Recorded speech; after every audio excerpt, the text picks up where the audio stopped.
Hello. On behalf of EURAXESS North America and Simon Fraser University, I would like to welcome you to Day 1 of European Research Days. My name is Carol Zaks. I'm Director of Global Engagement at Simon Fraser University, and I will be your MC today. Before we dive in, I would like to take a moment to acknowledge that Simon Fraser University's 3 campuses are located on the traditional unceded territories of the Musqueam, Squamish, Tsleil-Waututh, Katzie, Coquitlam, Qayqayt, Kwantlen, Semiahmoo, and Tsawwassen people. We also recognize that you're joining us from across Canada and around the world, and we also take a moment to honor the traditional owners and caretakers of those lands. Over the next 3 hours, we'll be hearing from speakers representing both sides of the Atlantic, who will be sharing information on program and funding tools to support EU-Canada collaboration. Our sessions will take place in 2 sections of our hopping platform. The first 2 sessions are being hosted in the stage, which is where we are right now, while the parallel sessions will be hosted under the Sessions tab, and you'll find the navigation buttons on your left-hand side. Under the Reception tab at the very top, you'll find a copy of the agenda and also a link to the bios for all our speakers today. We invite you to ask questions at any point during the session and to post those in the chat box to your right. Once we move to the parallel sessions, you will have a chance to interact directly with the speakers and use video and mic.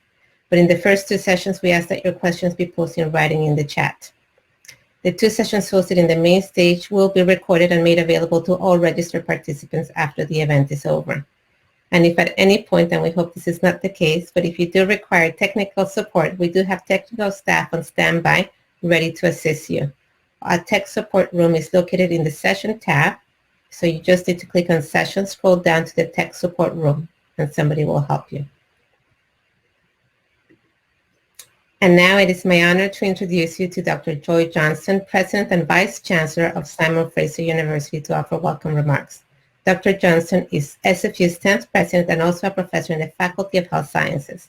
Prior to her appointment as president, Joy served as SFU Vice President Research and International, and under her leadership, SFU research income grew from $103 million in 2014 to $161 million in 2020, the fastest growth of any Canadian university. Other major accomplishments include the launch of the groundbreaking Big Data Initiative, hosting one of Canada's largest supercomputers, and establishing a university-wide innovation strategy. Joy is an elected Fellow of the Canadian Academy of Health Sciences and a Fellow of the Royal Society of Canada. Over to you, Joy. Well, thank you very much, Carol. Let me begin by acknowledging that I am privileged to be speaking to you today from the traditional unceded territories of the Musqueam, Squamish, Tsleil-Waututh, and Coquitlam people. It's a pleasure to be here and to welcome everyone to European Research Days 2020, hosted virtually for the first time. Simon Fraser University is honored to partner with EURAXESS North America as a co-host for this year's event. Prior to becoming president of Simon Fraser University, as Carol mentioned, I served as the Vice President Research and International. And thanks to this role, I do understand full well the value of international cooperation in research and innovation. The current COVID-19 pandemic has highlighted the importance of international collaboration more than ever, and the pandemic is just one of the global challenges that we are all facing. Researchers across the globe need to join forces to tackle a range of issues from food security to inequality and climate change, and to seek and share sustainable solutions. We have so much to learn by sharing information with one another and by enhancing our research collaborations. The European Union and its member states are not only key global players, but they are strong partners for Canada and the North America as a region. Earlier this year, prior to border restrictions, I had the pleasure to meet with Chris Cooter, who was the previous head of mission for the mission of Canada to the European Union.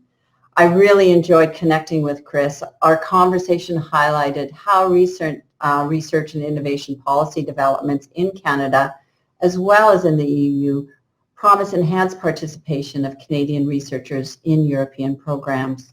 This includes the new EU program framework, Horizon Europe, expected to be launched in 2021. Canadians have had access to individual and European Council grant opportunities with Horizon 2020, but the goal is to go beyond that and to increase the scope and depth and impact emerging out of Canada-EU research collaborations. So how do we take advantage of these emerging opportunities? Well, here we are. This event is intended to support researchers and research administrators and provide important information on funding and networking opportunities. EURAXESS provides access to a complete range of information and support services for anyone wishing to pursue a career in research in Europe or partner with European researchers. We're so fortunate to have with us today colleagues from various organizations representing both sides of the Atlantic and various time zones. We greatly appreciate your participation today, and we look forward to enhancing our research collaborations and impact. So with that, I want to thank everyone involved in organizing today's event, and I'm going to hand the virtual floor back to Carol and wish you all a very productive and informative event. Thank you very much. Thank you very much, Joy. And now we're moving on to our first session. Just bear with me 1 second. And I'd like to invite our first moderator to the virtual stage. Frédéric Fournier is Science and Technology Counselor at the Canadian Mission to the EU. Welcome, Frédéric. Thank you. Thank you very much, Carol. It is my pleasure to moderate this first session of the event on Europe-Canada collaboration. Now, before I introduce our two speakers, I'd like to take just a few minutes, I promise, 1 or 2 minutes, to summarize an event that the Mission of Canada to the EU hosted just last night. And in fact, that event was a direct result of the meeting between our head of mission, Chris Cooter, and Dr. Johnson that took place just before COVID hit us. So the event that we organized was a university research collaboration event that gathered 27 universities, both from Canada and Europe. And we organized this conference because institutional partnerships are really at the forefront of international research cooperation. And I want to share the takeaways with you. So what did we hear? What did we learn yesterday? Well, first, collaboration, we all know, is already happening between the EU and Canada.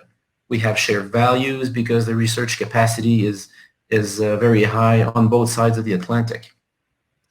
The collaboration, is already happening. And in fact, when you look at some numbers, when you aggregate the number of publications or co-publications between Canada and national member states of the EU, we almost reached the level that cooperation that we have with the US. So it is very impressive.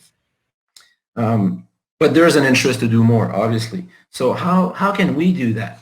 Well, here are a few suggestions that we heard from our universities, both in Canada and Europe yesterday during our conversation. Researchers' mobility, that needs to be enhanced. The programs are there, but Canadians do not take advantage of them enough. Funding programs, they would need to be better aligned, both in terms of timing, but in terms of sector priorities. Still on funding, we have to make sure that it is longer term and that it is steady and that it's always available. Data sharing should be improved. It should be stabilized. It should be made easier to really share data, because open science is not a national issue, but really a global challenge. And lastly, a few universities mentioned that there should be more focus on the actual students, because the early career researchers are really the ones that should benefit from those funding programs and research mobility programs.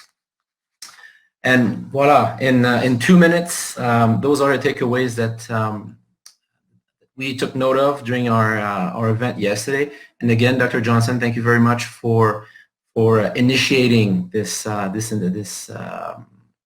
event with Chris Cooter. Now, my pleasure to introduce our first two speakers of the day, or the evening for some of us. First person that you will hear from is Luigi Scarpa de Marcellis, who is the Advisor, Economic and Commercial Affairs at the Delegation of the European Union to Canada, based in Ottawa. And the second person is Dr. Ronald De Bruin, Director of the Cost Association. But first, we'll hear from Luigi. Luigi, the floor is yours. Thank you. Thank you, Frédéric.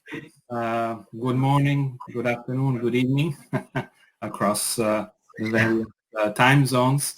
So my presentation will focus on the current state of play of EU-Canada science, technology, and innovation relations, and also on what the future can bring, all the opportunities that lie ahead. So I will start my presentation right away.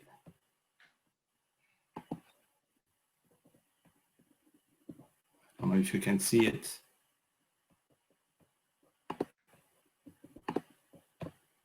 For now, we cannot see it. Coming along, sorry. There you go. Now you should be able to see it. Yes, thank you. Yeah, okay. Yes, so as I mentioned, I'm happy to report to the excellent state of EU-Canada relations in science and technology. But this, of course, does not come in a vacuum. The recent years have brought strong improvements in our cooperation overall. We've had two main agreements between EU and Canada was signed and implemented. The Strategic Partnership Agreement and the SEAT agreement that I'm sure everybody knows about. The Strategic Partnership Agreement is more of a umbrella agreement that covers our overall cooperation in all the fields. And in terms of EU-Canada S&T relations, I will go into more detail, and of course I will touch upon quickly Horizon 2020. We're at the end of that program, and I will try to outline quickly what we can expect from Horizon Europe.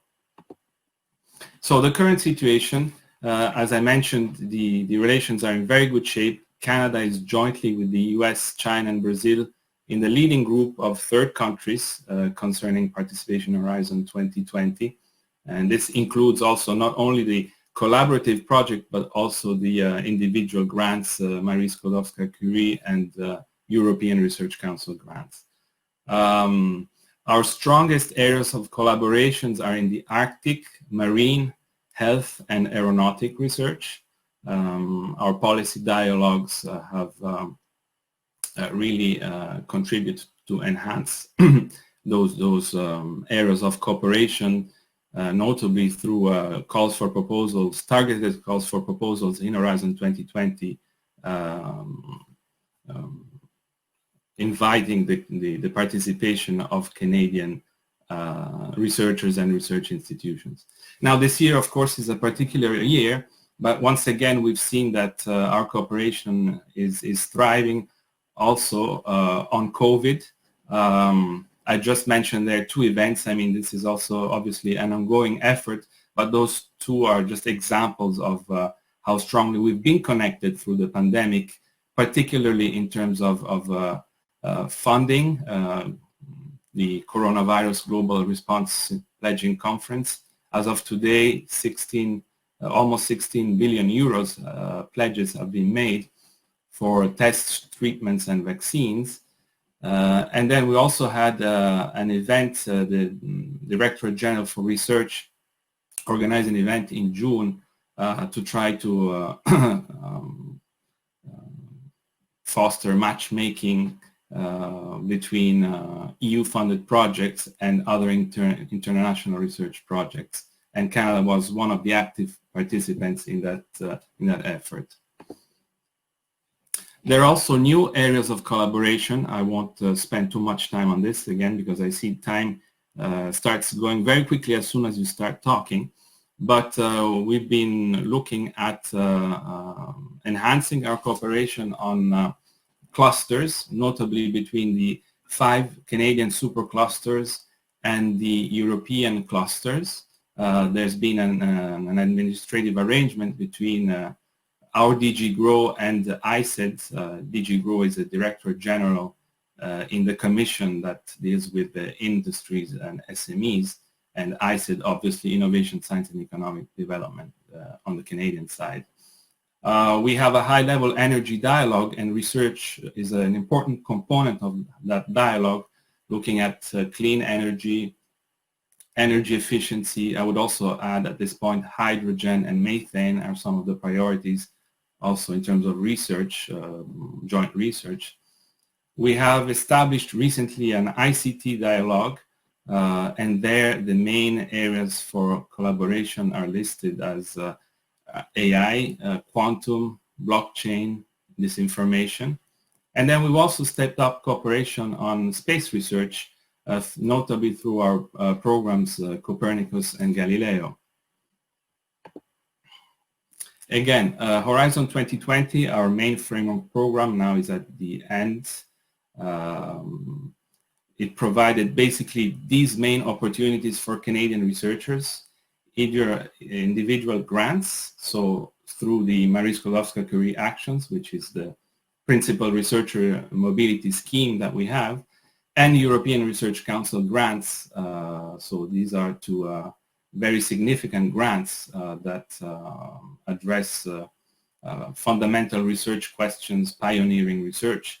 And again, Canada has done very well in both of these mechanisms. And then, of course, collaborative projects. I mentioned to you before the main areas. I just want to reiterate that as Canadian, you can obviously take part in collaborative projects of Horizon 2020, and this obviously will be the case for Horizon Europe. The minimal condition there is that a Canadian team needs to be associated with at least 3 other EU teams, research teams, or teams from associated countries to be able to apply. This is a very important development that happened last year. Throughout the years, one of the major obstacles was sort of the absence of a institutionalized or organized funding on the Canadian side in order to support Canadian researchers. But last year, at last year's summit, Prime Minister Trudeau announced $50 Canadian million over the next 5 years to support Canadian participation in Horizon 2020 and Horizon Europe through the New Frontiers in Research Fund, NFREF.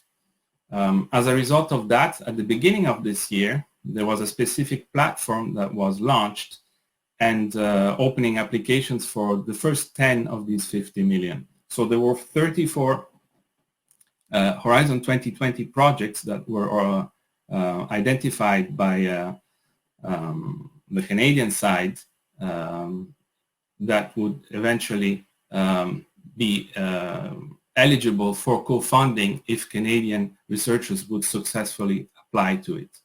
So this is the first dedicated funding that Canada has allocated to research collaborations with the EU. It's a game changer, very important, and we still have 40 million for the next, I would say, 4 years available for continuing this effort and supporting Canadian researchers on Horizon Europe projects. Now, Horizon Europe, we are now in a transition phase. What we've been doing these last few years to support this enhanced collaborations between the EU and Canada is we stepped up the policy dialogue, and we've decided that we want to do more program level cooperation. So agreeing on priorities and aligning programs and funding. Of course, we have a number of mechanisms in place to support this dialogue. I won't go into those because we don't have the time right now. But just in terms of this transition to Horizon Europe, is very important to understand that the new framework program, which will be normally launched at the beginning of 2021 and will go up until 2027, so for the next 7 years, will include a proposal to extend openness for association to third countries with good science, technology, and innovation capacities. So that means that the association, which has been sort of limited in the past to what are the EU neighboring countries, now it's being proposed to open to countries with these specific capabilities, comparable research capabilities to the EU. So obviously the text provides a clear reference for further discussions with Canada. And obviously the fact that last year Canada announced the co-funding is a very important step in that direction. So Horizon Europe. Horizon Europe is the successor to Horizon 2020. As I mentioned, the original proposal is for 100 billion for a program which will last the next 7 years. Negotiations haven't completed yet, so very probably that will not be the final figure for the program. We will know within a few weeks what will be the final package of Horizon Europe. But it's still a very significant research program. Now, in its structure, it basically it's an evolution, not a revolution, with respect to Horizon 2020. It keeps those three main pillars in place. One pillar which basically focuses on fundamental sciences and individual researchers grants, such the European Research Council grants, the Marie Sklodowska-Curie actions will be in that pillar. Then we will have a second pillar on global challenges, the main challenges that affect our society, and they're listed, some of them are listed there. And then the third pillar focusing more on innovation. This is basically a representation of how the budget, that 100 billion, which will not be 100, will be a different figure, but not too different, hopefully, the allocation between these pillars will be made. Now let me just get back to the point of association, because that's the main change, the main development of interest to Canada, where international cooperation, as I mentioned to you, has already been very strong, but now we're going towards something even closer, getting even closer together with this potential opportunity. Now, what does association mean? I haven't explained that. Association means that you are part of the framework program just as any other EU member state. So you contribute to the program and then you participate in it under the same conditions as entities from the member states, and you are automatically eligible for funding. Under association rules, you also have the right to send observer to program committees where you have the opportunity to contribute to and to benefit from discussions and consultations on the topics of calls for proposals. So you're basically an integral part of the program. We have obviously already discussed this preliminarily with Canadian relevant interlocutors, and they have expressed great interest in this possibility.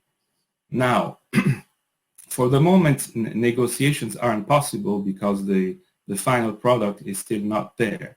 But once the Horizon Europe program will be officially implemented, then at that point negotiations could start, and we could discuss many possibilities under that.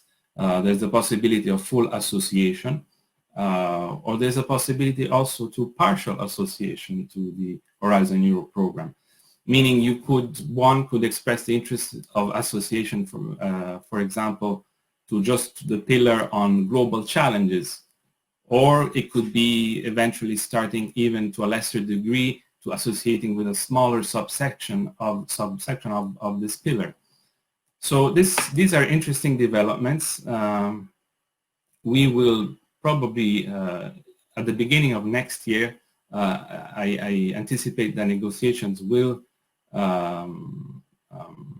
or discussions will resume more formally on this topic, and let's see what happens. I mean, it's a very promising development that could further already enhance what we have achieved in the last few years. And I'll stop here. Thank you very much.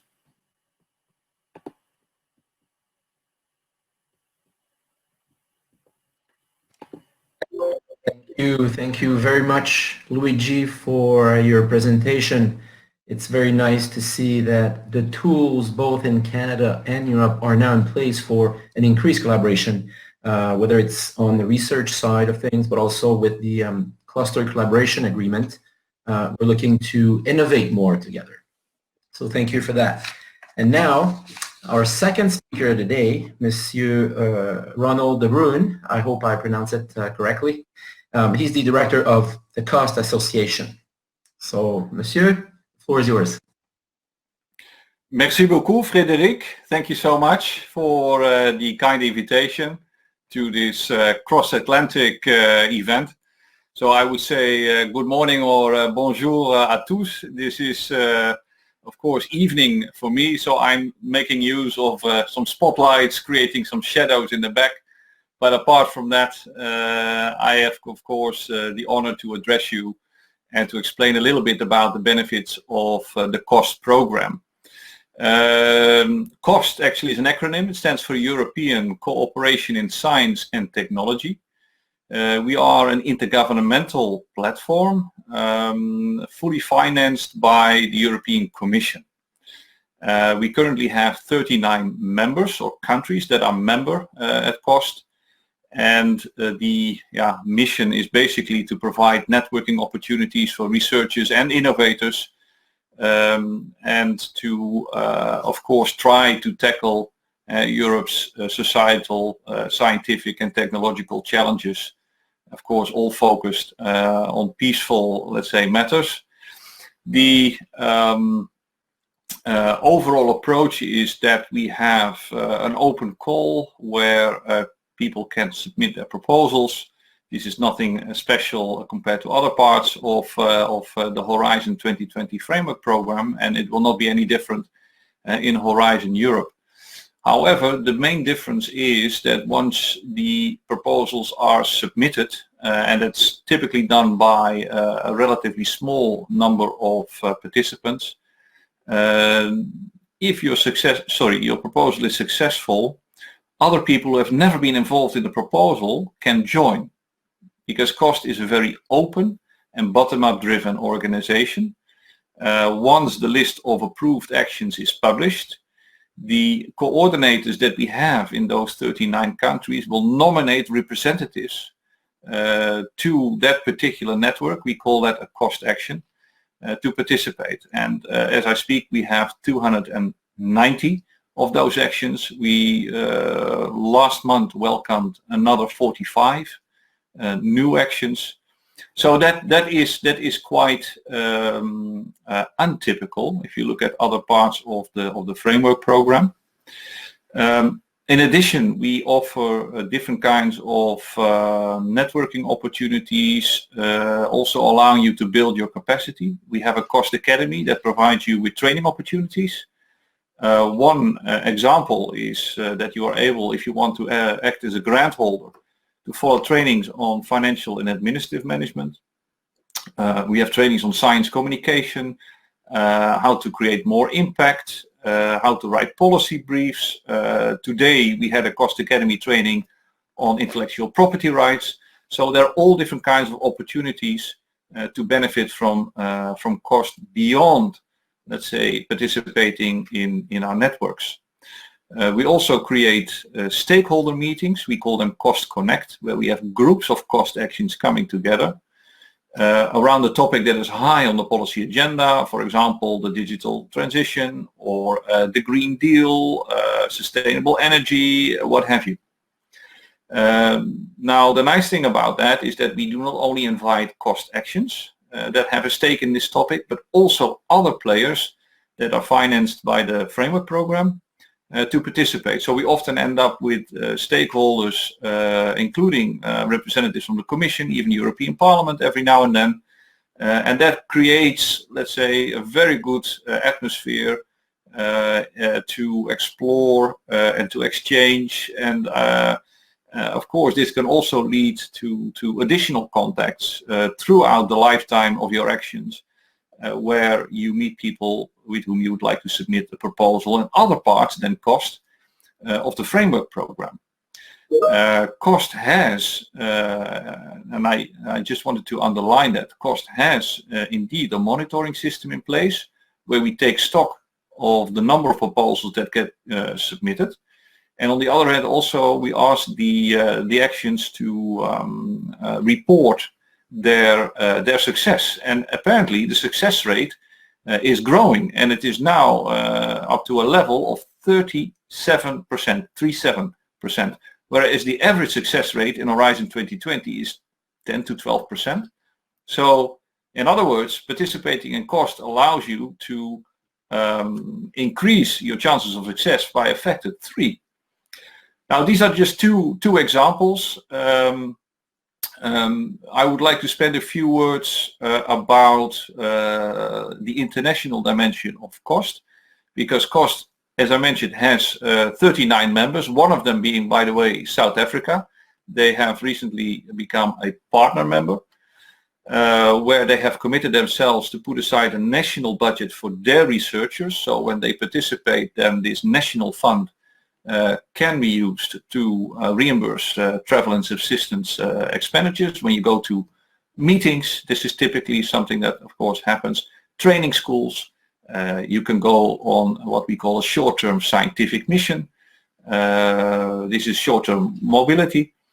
So there are all kinds of opportunities that are supported for our membership. Apart from that, our international approach is twofold. We have what we call a near neighbor country approach. So for us in Europe, that is typically includes the countries in the Northern African area and on the Eastern European peripheries of our membership. But in any case, any, let's say, researcher from all over the globe can join Cost. But then, of course, because our finances are limited, you have to fund your own, let's say, expenditures for traveling and subsistence. But now we live in a virtual world, so maybe that is even less of a barrier to participate. Let me be a little bit more precise on the Canadian participation. So let me first say that there's a long-standing cooperation between Canada and Cost. We have a stable participation level, around 15% of our Cost actions, and these are 290, as I just mentioned, do have participants from Canada. The cooperation is based on what we call a certain mutual benefit. So you are very welcome to participate, but of course on the basis of a mutual benefit that is also validated by the management committee of that action. But once you find an action, and you simply have to go to our website to look at the total list of actions, explore what is in the memorandum of understanding, and if there's something of your interest, contact the action chair. So it is as practical as that. You can participate not only as a proposer, in this case a secondary proposer in proposals, but you can also, of course, apart from joining a running action, become an external expert. And an external expert for validating the incoming proposals. As you can imagine, the most frequently unanswered question at Cost is, how do I write a proposal? So if you really want to know how to write a proposal and be successful, of course, in the frame of Cost, register yourself as an expert. And if you then are selected to look at those proposals, you get a pretty good insight on what it takes to be successful. I just mentioned the percentage of 15%, so to make that more concrete, 43 of those actions have one or more partners from Canada. There's a whole variety of topics ranging from 5G communication networks, topics like keel bone damage of laying hens, to integrated plant disease management. That's a whole mouthful, but it's clearly a topic of interest for part of our community. Cosmology, quantum gravity, etc., what have you. So I would recommend that you use the time and the opportunity. Now we are, of course, living in a virtual world where it's easier to join, to explore what cost actions are about on our website and engage with them directly by contacting the chair. You may also want to consider, if you are indeed becoming part of an action, to host one of those short-term scientific missions once that becomes feasible again. But we are also working with the Commission to see if there is a possibility to organize virtual short-term mobility. This is something that is quite innovative, I think, but technically very easy to organize. Let me conclude by pointing out that later on in the program there is a parallel breakout session dedicated to cost with testimonials from Canadian participants. The international or the research funding officers in Canada are of course very welcome to contact us. We are open to organize with you further cost awareness events if that is of your interest. Again, it is not so difficult to organize that in a virtual setting like we are doing now. So with those final notes, I would like to thank you so much for your attention, and of course we hope to see you sometime in Brussels in the as near as possible future. In any case, I wish you a very fruitful event. Thanks a lot. Thank you very much, Ronald, for those remarks. I think you made it very clear that cost is a valuable tool for Canadian universities and researchers in general looking for partnerships or looking for excuse me, for research networks in Europe. And when I hear that working with you multiplies your chances of success by 3, I'm in. That's not even a question. Now we have a few minutes, if you'll agree, we'll have a few minutes to ask questions from the audience. I have a first one already in, and I think it'll go mainly to you, Luigi. We will not be surprised that it's about GDPR. The EU data privacy laws are very strict, and it is being discussed in Canada. We hear the comments more often than not that those sometimes can impede scientific data exchanges. So the question is, are those GDPR rules? Are those part of the policy dialogues that you mentioned? Well, I am not. Yeah, I'm not a GDPR expert, and no, they have not been part of the policy, specifically of the policy dialogue on science, technology, and innovation. But obviously, participation in the framework program is very well regulated, and it ensures that the producers of the intellectual property are then the owners of that. I mean, I would slant it more on the IP side of it.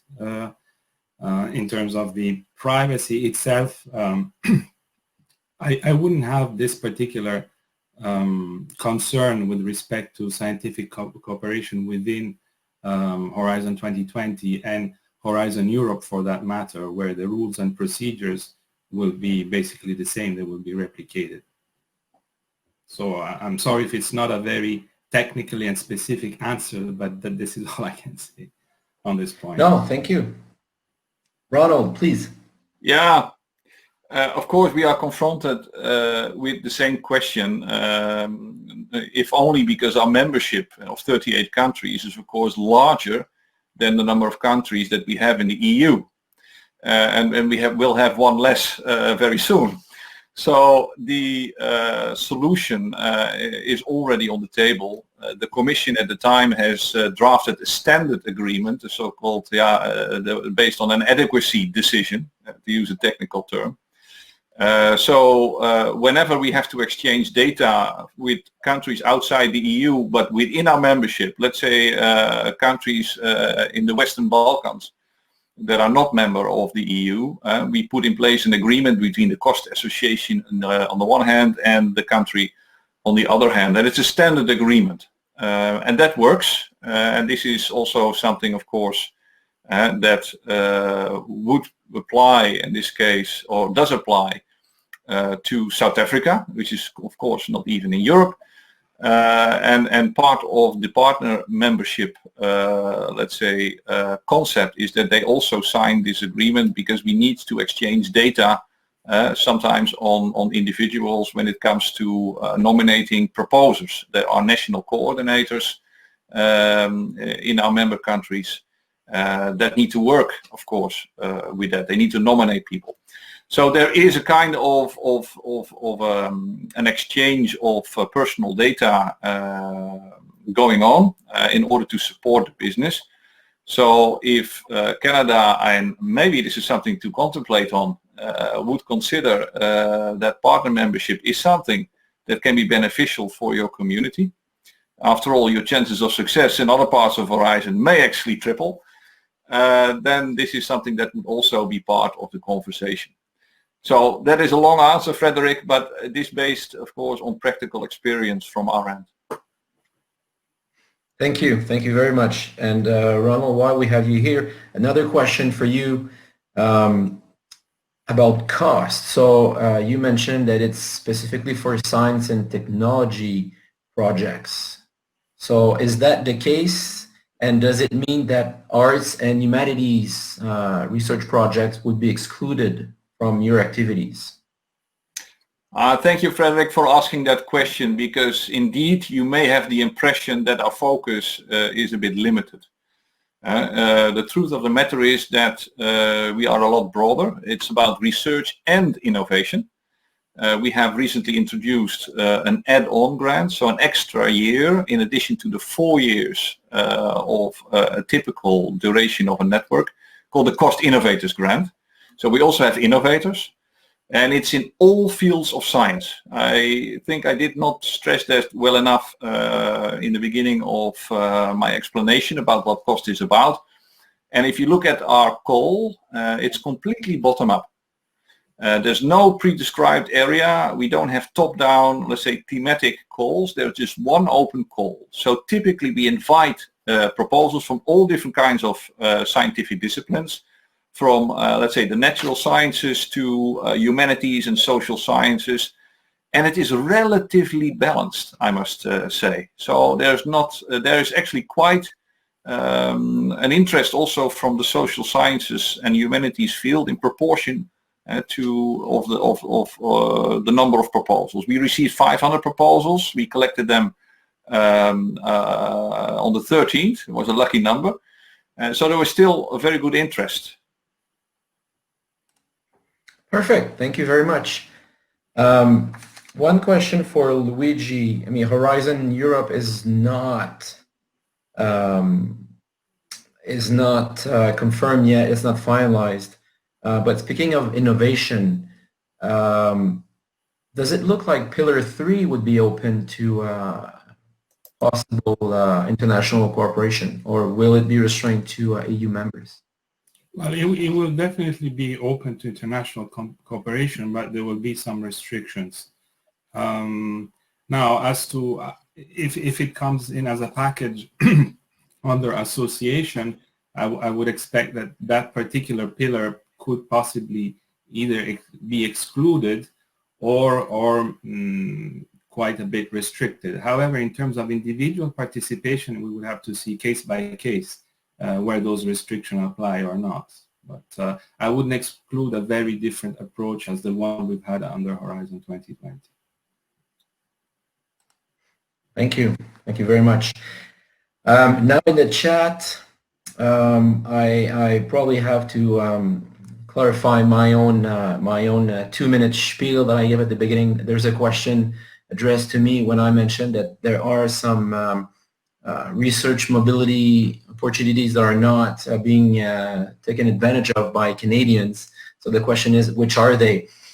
What I meant is that we work with partners in Canada, we work with partners in Europe, and of course Canadians are participating in most programs, but to a level that is probably below what could be done. So for example, MyTax, which is part of this event, they're looking to increase Canadian participation in their programs. We're looking to increase Canadian collaboration in the Marie Curie actions, for example. We're looking for more Canadians to work with the ERC grants. So that's basically what I meant, is that we should be able to increase Canadian participation in the existing programs. Another question, what are the specific ways to get engaged with cost as a Canadian researcher? Thanks, Frédéric. There's an open invitation for you to be part of the proposals as a secondary proposer. So you cannot be a main proposer, but you can be a secondary proposer. So you're equally part of the proposers team. That's number one. Second, you can join a running action. And this is unique about cost, that without having submitted a proposal, you can still participate. Just check out the website, look at the list of actions. You can search an appropriate action based on keywords, so it's very practical. And third, of course, we invite you to register in the database for the experts, because we need to evaluate our proposals as well. So we may draw upon your expertise in the exercise. And if you allow me, Frédéric, in extension of this, I would like to also answer the question of when is the next collection date of the call. That is end of October next year. The precise date is on our website. We have the call open again. And of course, I would invite you to take a look, not only at the running actions, but you may consider looking for European partners in crime, if I may put it like that, to submit a proposal. Thank you. Thank you. And now the $1 million question, Brexit. What is the impact of, the UK situation on cost on Horizon Europe? How will you deal with the UK separating from the rest of the EU? Well, there's a twofold answer. On the one part, let's say the engagement of the UK with the framework program would normally, of course, be part of an agreement, at least on the free trade agreement that might be concluded between the EU and the UK. If that will be a successful, let's say, outcome, of course, this will be integral part of that. But if not, then it has to, of course, be seen into what extent the UK will then associate itself or not, let's say, on a dedicated basis and to have a kind of an agreement. But that is absolutely not in my remit. I do not represent, let's say, the European Union in that respect, but this is what you can all read, let's say, in the news and also in the official statements of the EU. Now, for cost, as we are fully financed by the European Commission, at the end of the day, it also has implications in terms of the eligibility. But let me first reconfirm that UK is a full member of COST, and we are an intergovernmental body that is completely autonomous from the European Union. And the UK is, and I expect will remain, a member of COST. So participants from the UK can continue to participate in all kinds of COST activities as before. However, in case there will be no free trade agreement, our contract that was established a few months ago and that runs until the 31st of October next year is still concluded under the umbrella of Horizon 2020. And the Commission has already made it clear that as long as we are talking about Horizon 2020, UK participants remain eligible to claim their expenditures. even though maybe in the meantime the UK has left the EU without a free trade agreement, let's say as of the 1st of January. But in between that date and the 31st of October, UK participants in cost are still eligible. Depending on the outcome of the free trade agreement negotiations, as of the 1st of November next year, this may change. So we all keep our fingers crossed. The UK is a very valuable partner in the cost framework. We have many participants from the UK research community. Also quite a few trainers in our training schools come from the UK, making a valuable contribution. So let there be no misunderstanding that of course we very much hope and wish that this will be brought to a good end. Thank you. Thank you. Luigi, I'd like to hear you on that same question. So there is Horizon Europe, but there are other instruments as well. Well, I will not certainly engage in any speculation as to the outcome of the EU-UK current negotiations, of course, and what will that entail for research and innovation relations. But whether the UK will end up as being an associate country or just an international partner, a third country, it will be obviously be able to participate in Horizon Europe programs and projects, and to this end, cooperation with Canada, with Canadian research teams within Horizon Europe will still absolutely be possible. So that is a point that I want to underline. And that applies to other EU programs as well? EURAXESS, for example? No, we will have to see. We'll have to see how that,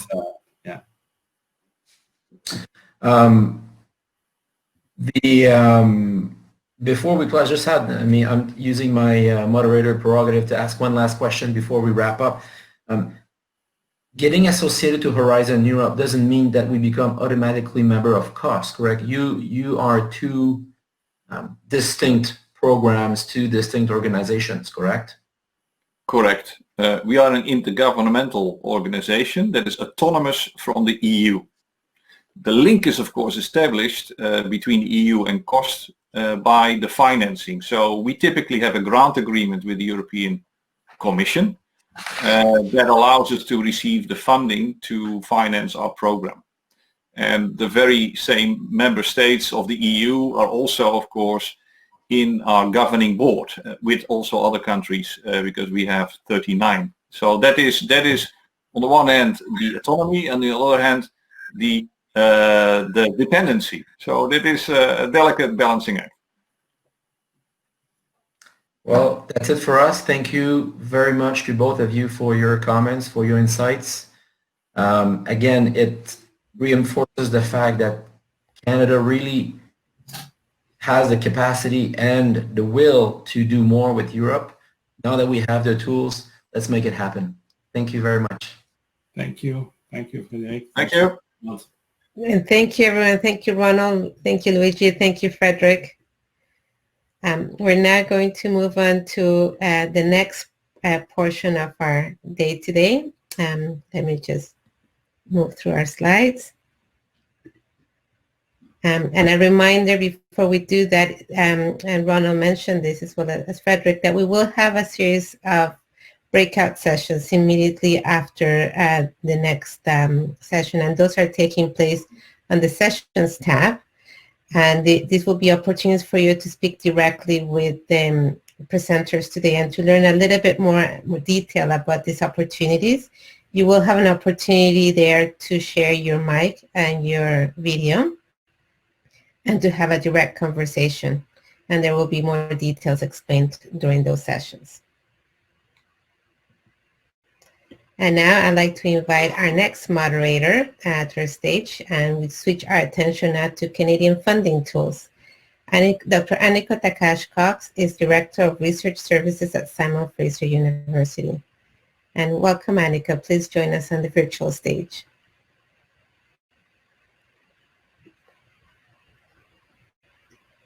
Do we see Annika joining us? Sorry, I think we might be slowly getting Annika on the stage.